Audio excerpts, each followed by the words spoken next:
The holidays are right around the corner, so you know what that means. It's the most priciest time of the year. Okay, so we all know it's a holly jolly time. We're spending time with family, friends, giving gifts, opening presents, listening to Christmas music. But let's not forget, for your average American, that means holiday stress and the dreaded end of year credit card bill. The holiday season can get expensive fast, but that's why in this video today, we're gonna go over 8 holiday budgeting tips so you don't overspend and can actually enjoy the holidays without the financial hangover. So if you're ready to lock in, hit that like button and let's dive right in. Tip number 1, start a holiday sinking fund now. A sinking fund is a specific savings account where you set aside money each time you get a paycheck for a specific goal. In this case, that means saving up money in a specific account leading up to the holidays. That way you aren't scrambling for cash when it's time to buy gifts. Now, I know what you might be thinking, it's a little late to be suggesting that, but hey, all we have is now. And you know what? There's still a good 4 to 5 weeks before Christmas Day. So that should give you some room to be intentionally saving for your holiday spending. Trust me, it's gonna hurt a lot less knowing you actually saved up for it versus if you were just to wing it. And with this info, moving into the next year, you're gonna have an idea of your average Christmas spend. You can break that total amount by 11-12 months and start saving a smaller portion each month leading up to the holidays so it hurts a lot less. This way you can actually feel at peace when it comes to spending during the holidays. Moving on, before you even start holiday shopping, tip number 2 is to have an open and honest conversation with your family and friends about gifting. Ideally, you do this sometime in the month of November, and you can do it in the form of text, FaceTime, or meeting up in real life. My husband and I had these conversations with both of our families 3 weeks ago, and it was a game changer. Let me tell you why. For context, with both of our families, everyone is grown up.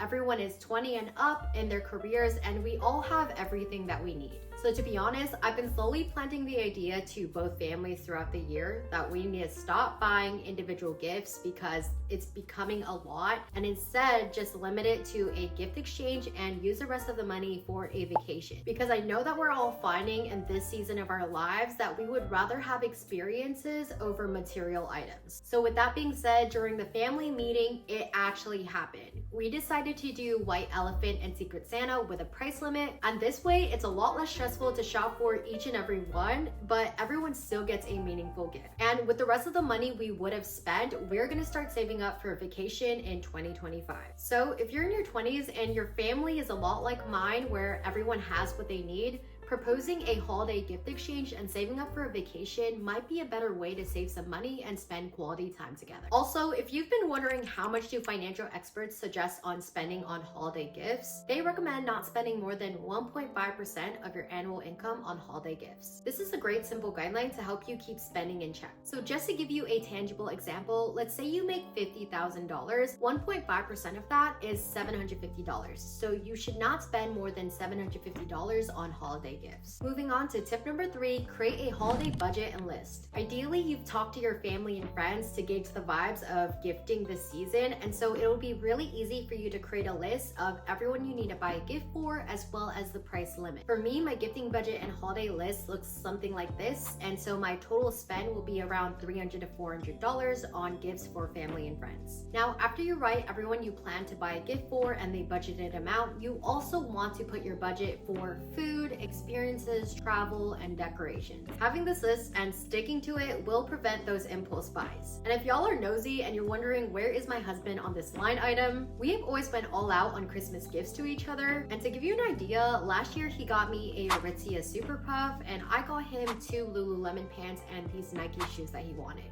We probably spent $300 to $400 on each other. So this year we agreed when December comes around, we're gonna find a side hustle and try to grind and make some money. And whatever cash we make, we're gonna be putting it in this piggy bank and opening it during Christmas to use for our experiences next year. But enough about us. Next, tip number 4 is to use browser extensions to save money while online shopping. One of my favorite extensions is Honey. It automatically finds and applies promo codes, and you can also use it to track price history. This way you know you're actually getting a good deal versus falling for a fake sale. Now the next tip is all about maximizing your savings. Tip number 5, take advantage of cashback apps like Rakuten. If you haven't used Rakuten before, they will literally give you $30 cash back when you spend $30 on their portal. So if you were already planning to shop online, you might as well open an account with Rakuten and see if that retailer is available on the portal so that you can spend the money and get $30 for free. You can use my referral link for Rakuten in the link in the description, and that will also give me some funds. So thank you for supporting the channel, and if you're really thinking about doing this, I love you. Thank you so much. Next, tip number 6 is to open up and use a credit card to get cashback and points. If you're planning to spend and have already budgeted for the holidays,